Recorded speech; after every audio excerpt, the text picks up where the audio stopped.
mentioned before when we met briefly, changing directions in your life to different roads, and you said the only way to do that was to burn bridges, so you can't go back. Could you explain that a little bit? Because it's the opposite of what people say.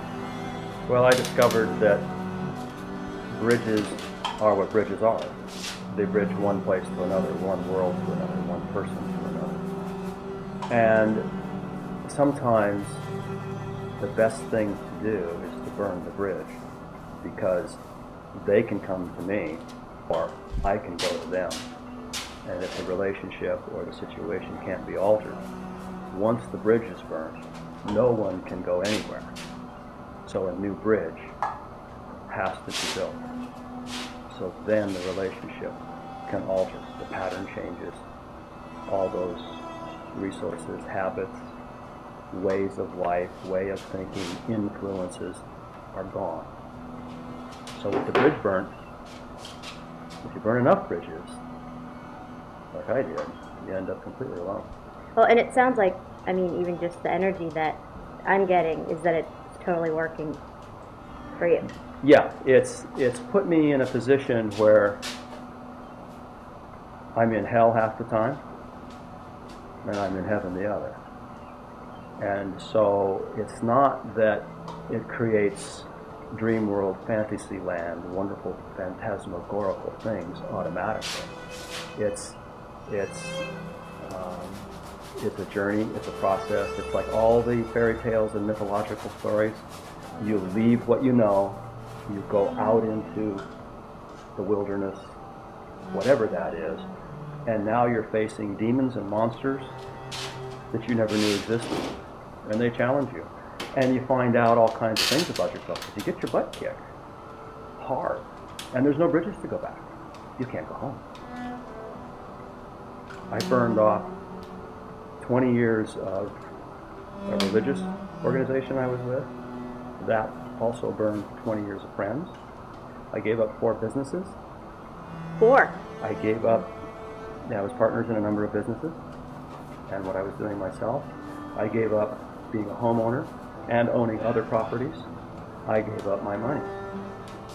I wanted to find out, what is it really if it's just me and not all these people, because I have position and power and all these things that I spent so much time building, and yet at the same time part of myself was dead.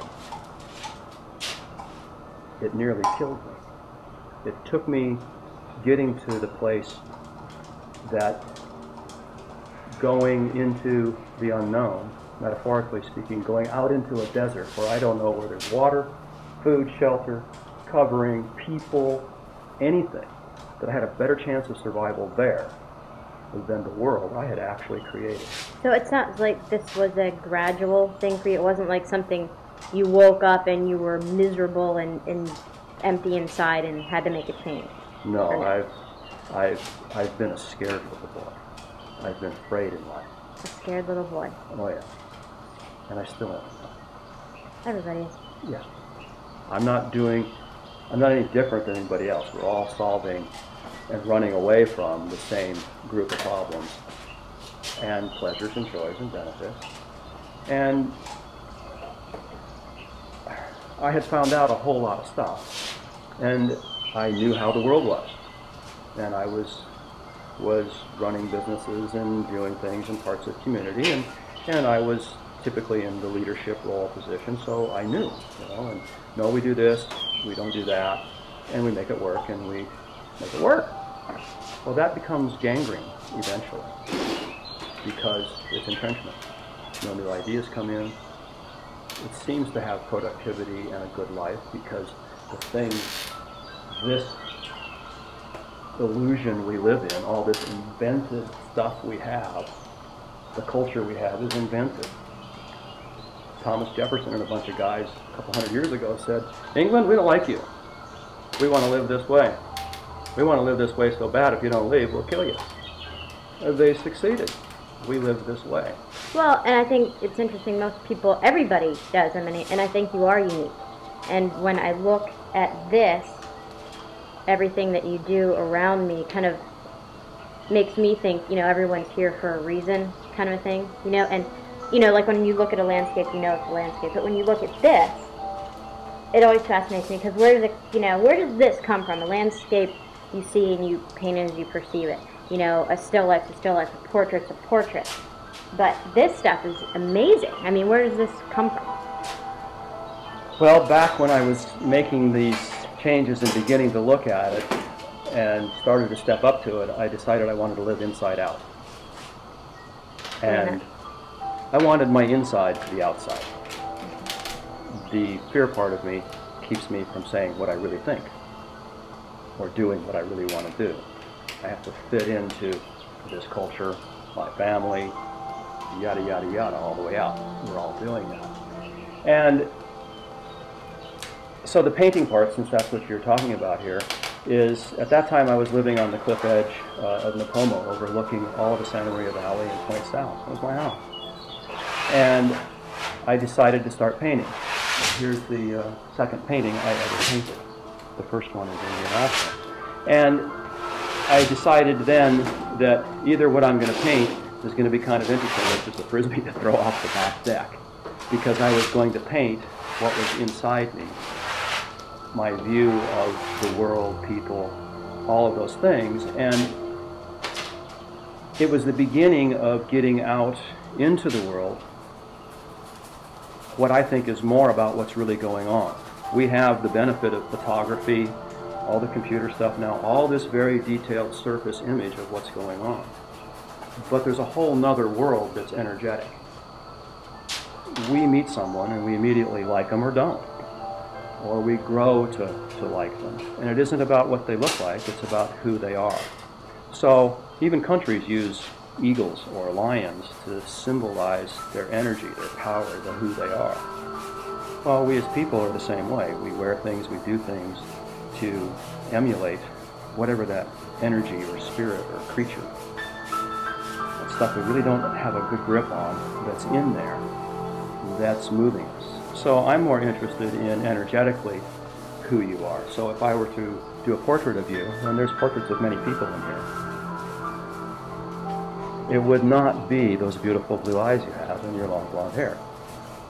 It would be other qualities about you. Okay, well, let me ask you this. I read that you wrote that people come in and they either, you know, or they spend a lot of time picking through things. What do you think that's about?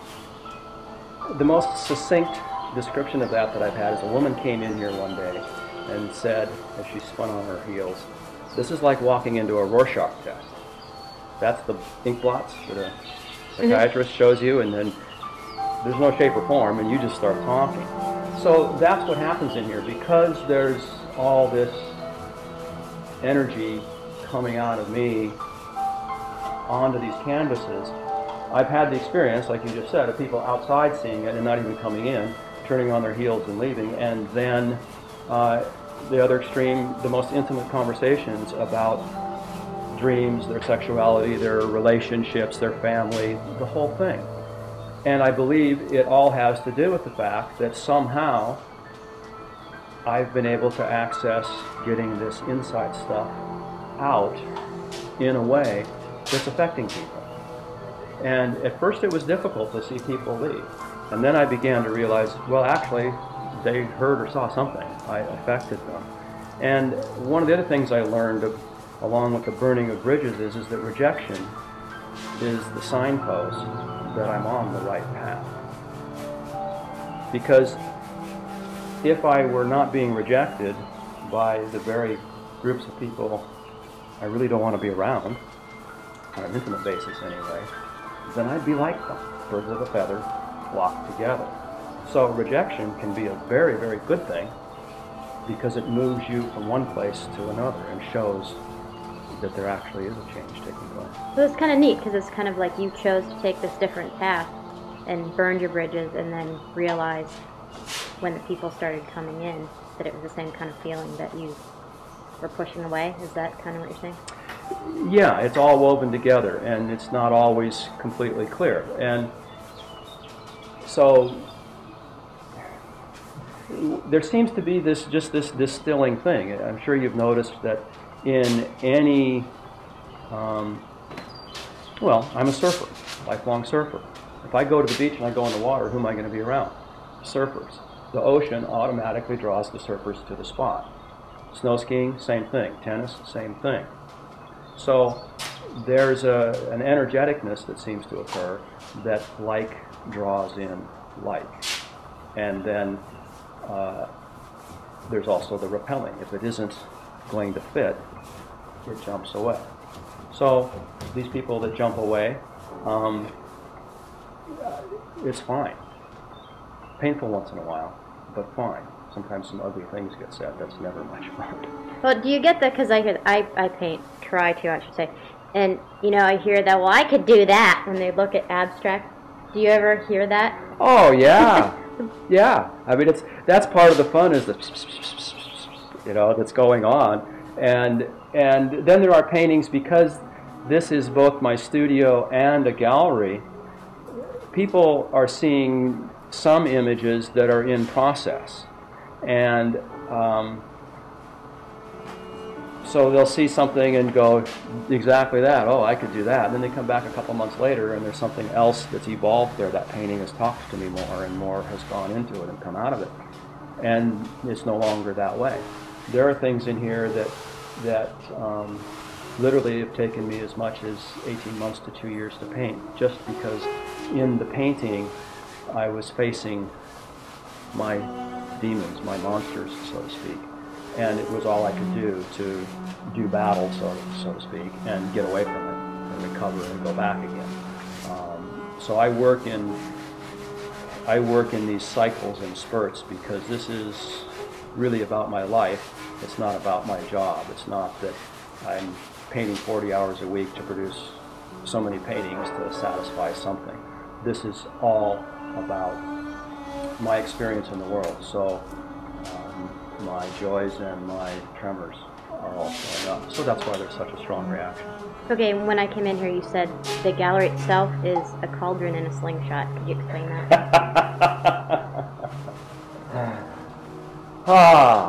Well, I went through a very rude awakening about 2 years ago. I had removed myself from everything. I had gone on an internal walkabout.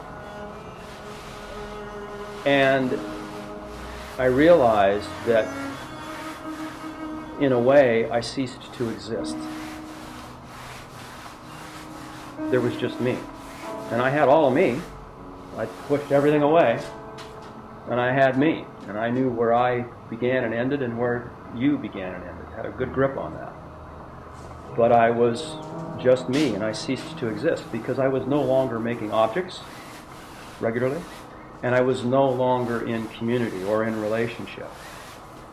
And so that made me realize that if I wanted to have an existence outside of myself, that I needed to produce again, and that I needed to be back in community. So I have been building half bridges in some cases. The other person or things have not built the other half back. In other cases, new complete bridges have been made. And the best thing is where all the new stuff comes from, the unknown, because there's the stuff I know, there's the stuff I know I don't know. Well, I know where to go get what I know I don't know, but I don't know where to get what I can't even think of or have experienced. But out of those areas come all these new wonderful things. These moments right now are a perfect example of it. I didn't know you until you called me a week ago. You existed before then, but not to me. The things that I'm doing have caused us to meet. We're having this discussion. A like has met a like, a similar interest. So that's what's going on now is this is Cauldron because I lived in this community for 20 years before this moment. And I've been a number of people in this community. I've designed and built homes in this community. I had a portable welding business contracting with the oil companies. I've had a couple of surf shops in this community. My daughter and grandkids live in this community. My father who I introduced to a previous client of mine, who's now married to her, lives in this community. So the cauldron aspect was for me to come back in here and open myself up inside out fully into the area that I have been all these other people in, to see what happens, to see who comes in, who I reconnect to, how we reconnect, or not. And I had some people come to me to want to do business the way I used to do business. And when I said, well, I'll do business with you, but I want to do it in this form, they wanted nothing to do with it because they wanted the old me, not this me. So it's given me a great experience in now taking who I have found myself to be, what little I know at this point, and putting myself back into community, relationships, friends, organizations, and to see how I stand up, whether I really can do this. And it's coming along very nicely. And the other part is slingshot drawn back. That's about getting the things, the objects, the paintings, the furniture, the designing and building of houses. I'm even doing some welding work for some people. I'm doing a 19-foot round turntable for the theater for the opening season. I'm designing their sets, either myself or with other designers already assigned for the rest of the season. I'm doing a video with the Arts Council for the Open Studio Tour. I just finished shooting a local film. So I'm taking all these things that I had before, all these things that I've learned, and bringing them now outside and putting them inside of other people, quite frankly, so that I can exist. And is that what you want people to experience when they come in here? I want them to know who I am, because then there's a chance that I'll get to know who they are. And we'll actually really show up. We'll actually really talk to each other. We'll speak whatever it is that is our truth at that point in time, rather than, oh yeah, very nice, bright, colorful stuff. Thanks, see you next month. See you, bye. And that's part of it, but I want the other. But I have to show up and make the place for somebody else to show up, just like the gallery. There's no place to do this unless I have it open. So you feel like it's a calling, kind of, if that's the right word. In a sense, part of you, not all of you, part of you. It is. This is probably a good place to interject one of the thoughts that has developed this, and that is that, particularly because of my grandchildren, these great-grandkids, I wanted to live my life such that by the way I live my life, it's okay to be who you are. So I'm paying a lot of heavy prices in some ways and getting lots of joy and wonder in others for the price of being who I am. I don't always win.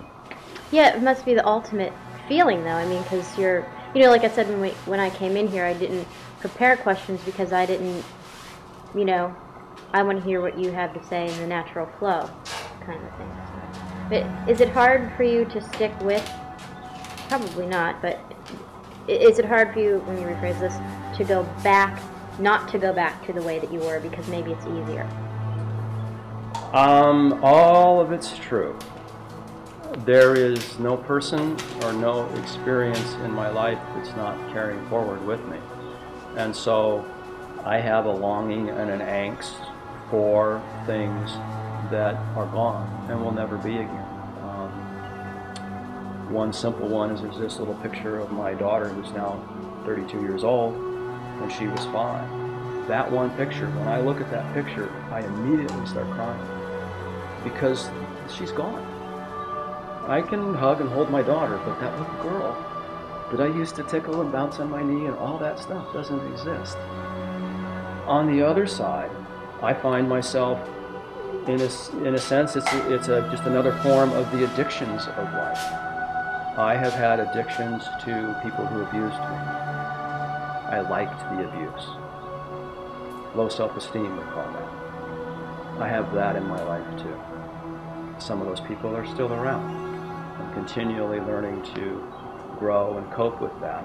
So they're there, It's what I do with it, and how quick I let go of all those negative things, so to speak, and get on with the things that are actually producing something I want in my life.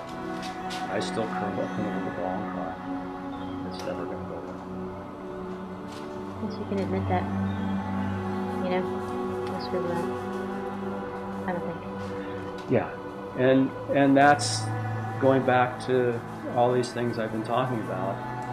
We're this thing called human being, and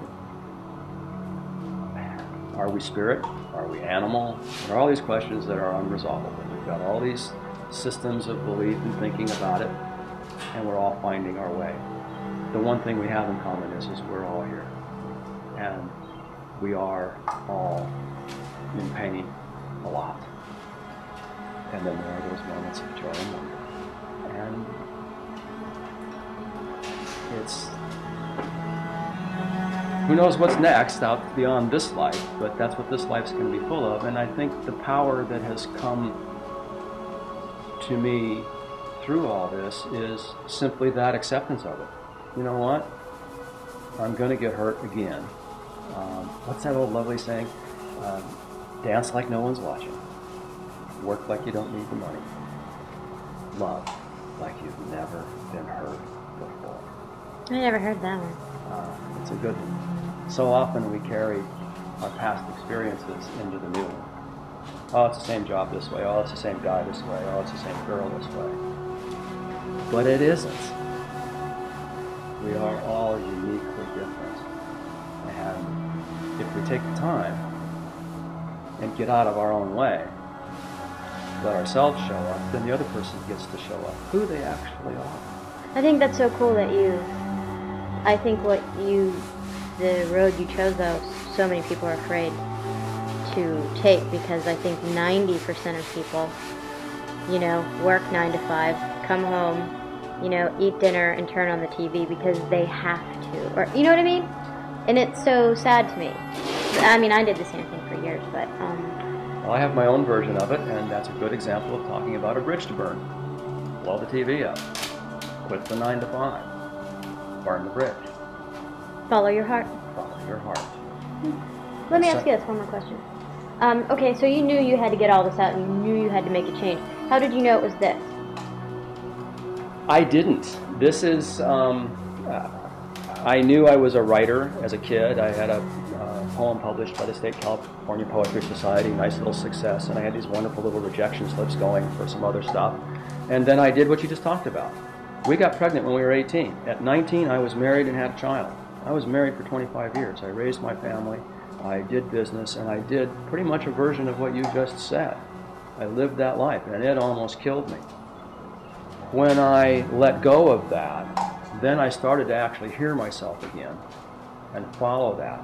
First thing that showed up was getting involved in acting. Then the writing showed up. I had no idea I was going to paint, but as I was letting myself follow my inner voices, all of a sudden it just happened. It was like a light switch turned on. And so immediately all this started pouring out, and it's just been really amazing, because there's definitely an identity that you can see in my body of work. It's not that even though there's a lot of different things going on here, the energeticness is the same. So it just showed up. So it wasn't a thought, like when you go to paint, you know, that, which is amazing. It's not a thought, you know, you just, well, you know? Actually, this may sound like a caveat or an escape thing, but it happens in all those ways. There are things that have very detailed sketches underneath them. There are others that have no pencil, have nothing on them, and they just happened. And there's even two layers of the work here, in that there are the paintings that I know I'm working on, and I'm usually working on one or two or three at the same time. And at the end of that particular session, might be midnight, 5 o'clock in the morning, whenever that is, I've run out of energy, emotion, and thrust in these things I'm working on, but there's still some leftover paint and leftover emotions. So I have these smaller canvases that I go there and I pour out the leftover paint and the leftover emotion. For example, here's one of the stronger shifts. This painting here, I completed in my 4th session with this, all this yellow and white and all this gray lining and all these things that you kind of see on the surface. And maybe you don't see it that way. Anyway, I went from this very frenetic wildness to this very simple interior of a room, all in the same 6-hour span. Both of these? The paint on this canvas came off of that canvas when I didn't like it and went onto one of my palettes. But the residual emotion, the leftover paint, leftover emotion from that frenetic world created this, in essence, serenity, this peacefulness by comparison. Wow. And it was all, that was in the same painting section. Let me ask you this. Is that's like a lot of different brushes and fingers? Yeah, that's been painted in the position you see it and upside down from there. It's been worked on 4 or 5 times, and its title is Heaven Entering the Abyss. Okay. Show me a portrait. A portrait. This is a portrait of someone. That one's more clearly a portrait of someone. That's a portrait of someone. This is a portrait of someone. That's a portrait of someone. So there's a number of them in here. Okay. So I'm guessing then that, you know, someone's not going to expect to look like they look and see that and go, you know, wow, no resemblance there kind of a thing. No, it's true. But the thing that's fascinating is it's the beauty of the world we live in. We've got photography and these wonderful portrait painters and all for the realism of what we see with our eyes. But there's so much more than what we see with our eyes. So what happens with these things is all these other subjects about life come out. This one over here, I've had a number of women say some very negative things to me and had some pretty wild discussions about my view of women and what that painting is about. Well, the woman who was present when that was painted loves the painting, especially about the things that were going on in her life at the time when that was painted. That particular painting is an old lover that's now a very good friend. So you're seeing an energy you're not painting. What you see. Well, right? I wish I was gifted with that stuff that I've heard about where you see auras and all these colors around people and all that. All my eye sees is the same thing the photograph sees. But part of what's going on is to realize that my mind is a very controlling small part of who I am and what I am, and that there are many other resources for knowledge and information. It's pretty simple to say, well, we have our 5 senses, so sight is different from touch and taste and smell and sound. But there are other things going on. For example, my grandson the other day when he was working with me said, why is it when I feel bad my heart aches? My 14-year-old grandson. Oh my. And so that's a good example of our bodies are these highly tuned instruments that have become so abused, numb, afraid, desensitized, that we're not getting what's coming to us or what's coming out of us. And, you know, in a sense, what I just said is that out of the mouth of babes kind of thing. And it's really tied to what you just asked, because you asked, how do I get out of my mind? How do I get in contact with my body? And Corey, my grandson's a good example of out of the mouths of babes. He's a kid and he's not lost all that yet. So really, I think the best thing I can say as a starting point is it all starts with awareness. If you know you're in your head, then you can get out of your head. And so you could transfer your awareness to, for instance, right now, you're leaning against my couch and your left hand's on this tile tabletop. Feel the coolness in your hand, because the tabletop's a little cool. Feel both the softness and the structure of the couch in your backside. So by going to your senses and moving with them, it brings you to the present. And when you're in the presence, your mind is out of control. That's why it never wants you to be present. It wants you to listen to what your opinion of what I'm saying is. It wants you to think about where you've got to go next, or where you should have been, or all the other stuff, while you're here with me.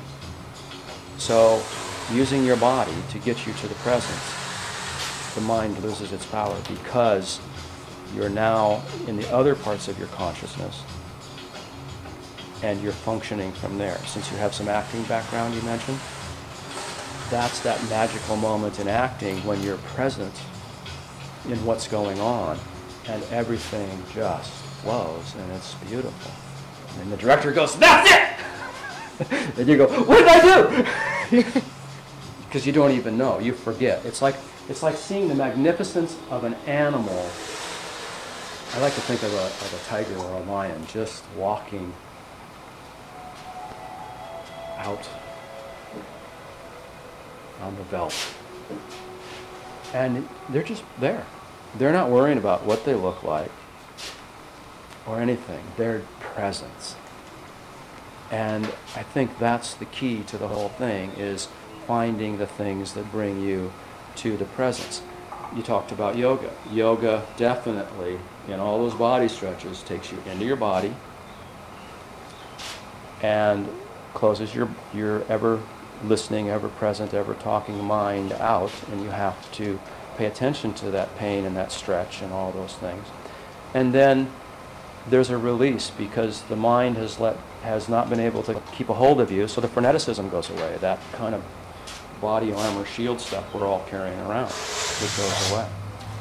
For a few moments. The mind's a trickster.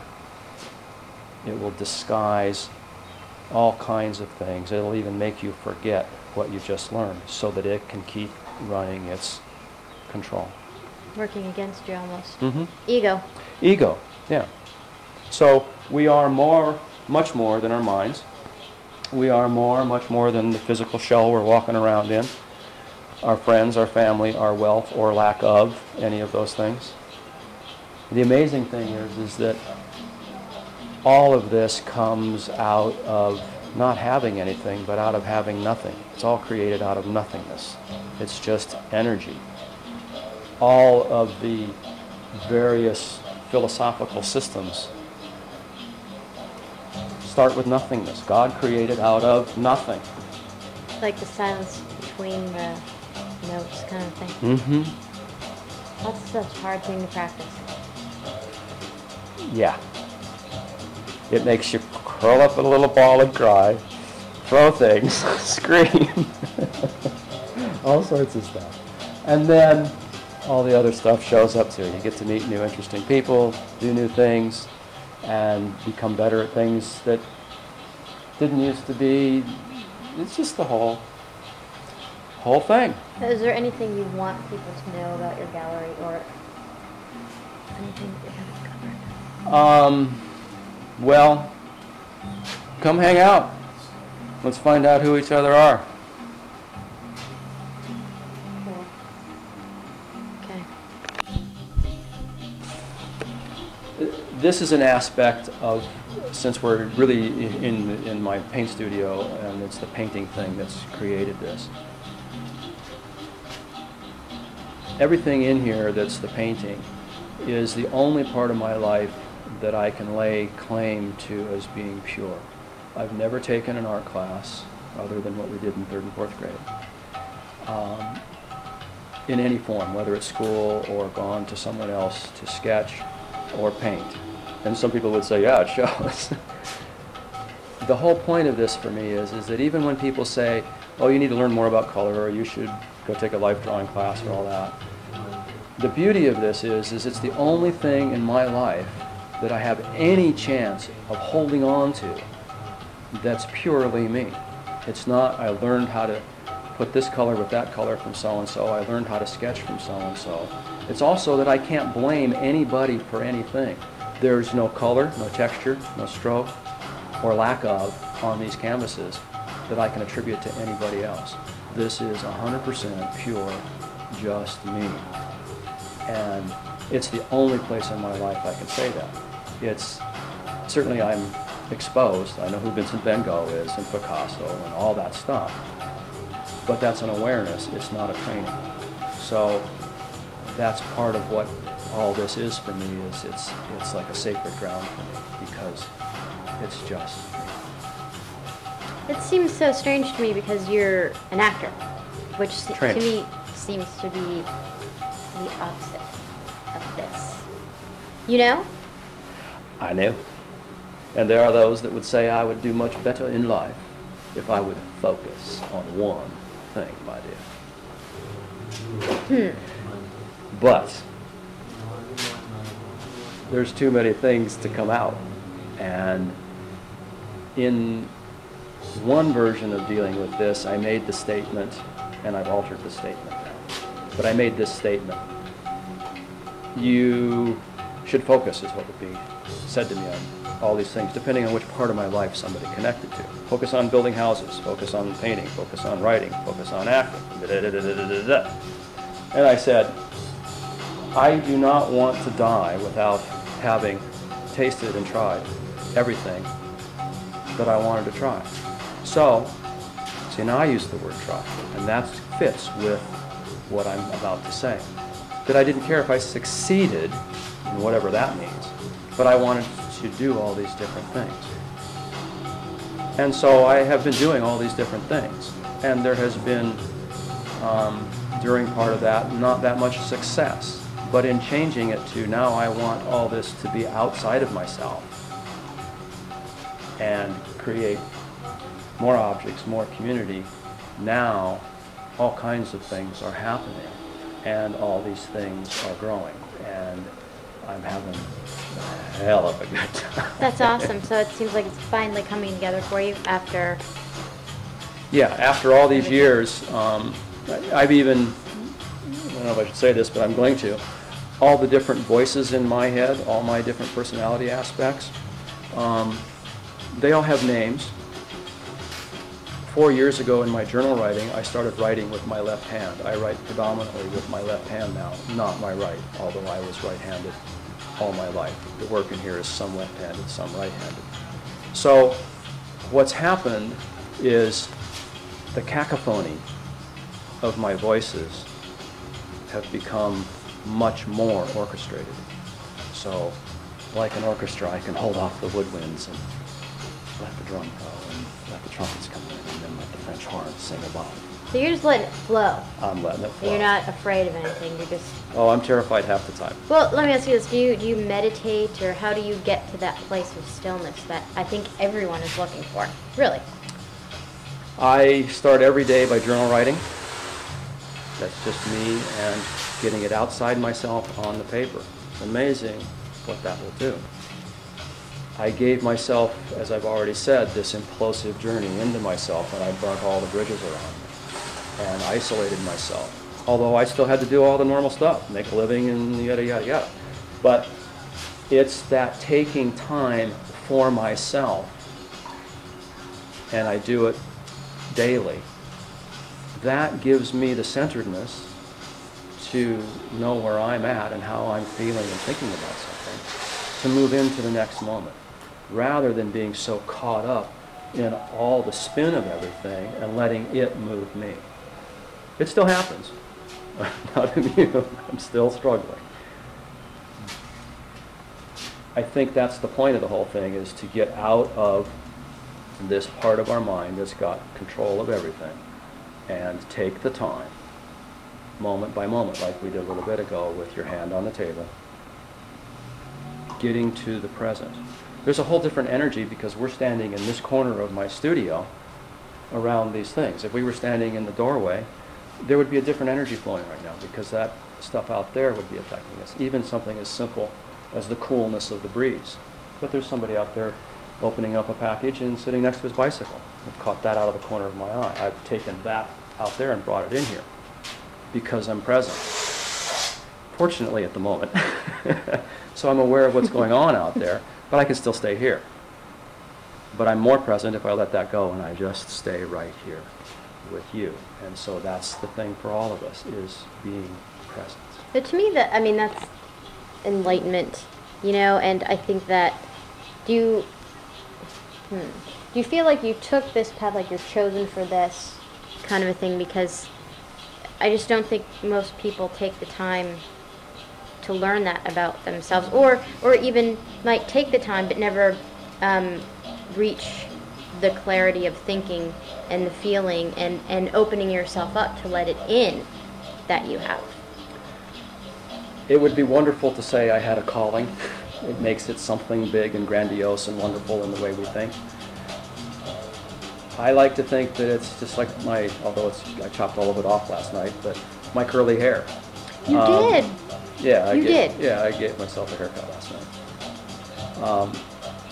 And that's all part of it. I like to play with different looks and things, but it's just the way I got made. And I certainly have done my share of, gee, my father's this way, my mother's that way, this came from here, that came from there, and all that stuff. All I know is this works for me. There isn't a rightness or a wrongness about it. It just works for me. It makes me feel good. I very much value my private time, my alone time, and it's in that aloneness, again, going back to all the spiritual, philosophical backgrounds out there. Everything comes out of the aloneness, out of the nothingness. If we're not spending enough time alone, finding ourselves, charging our batteries, so to speak, to use a modern term, then there's nothing to give to anybody else. There's not that power to receive or reject.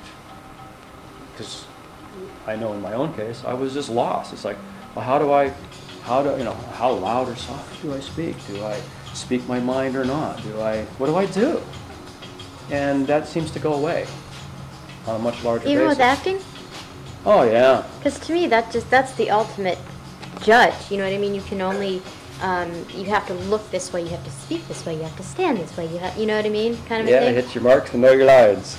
Yeah, I just got to do a film being done here locally where I played this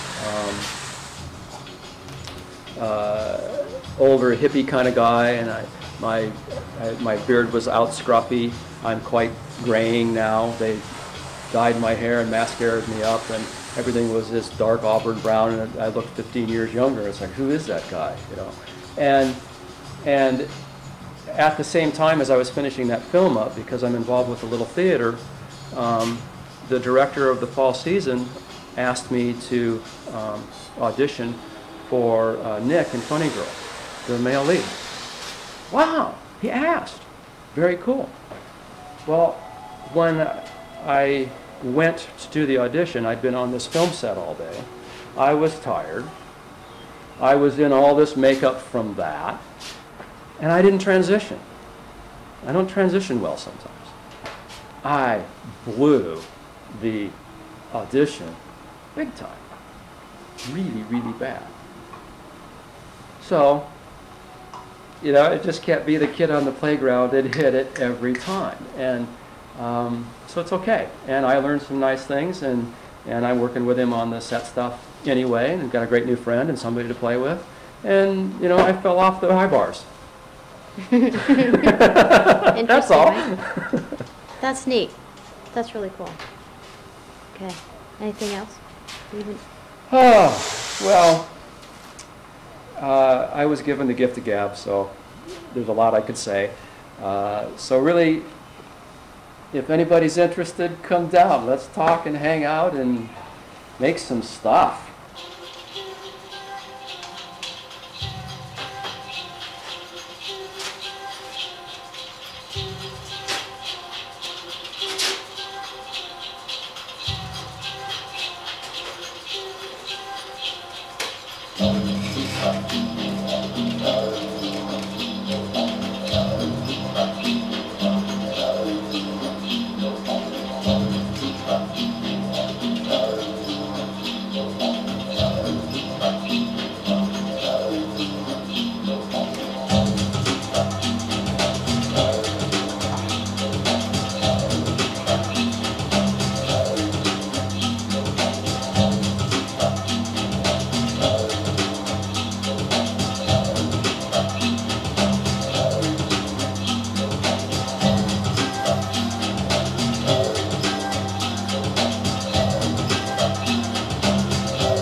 Hi. How are you? Good. How are you doing? Good. Came by to stay high.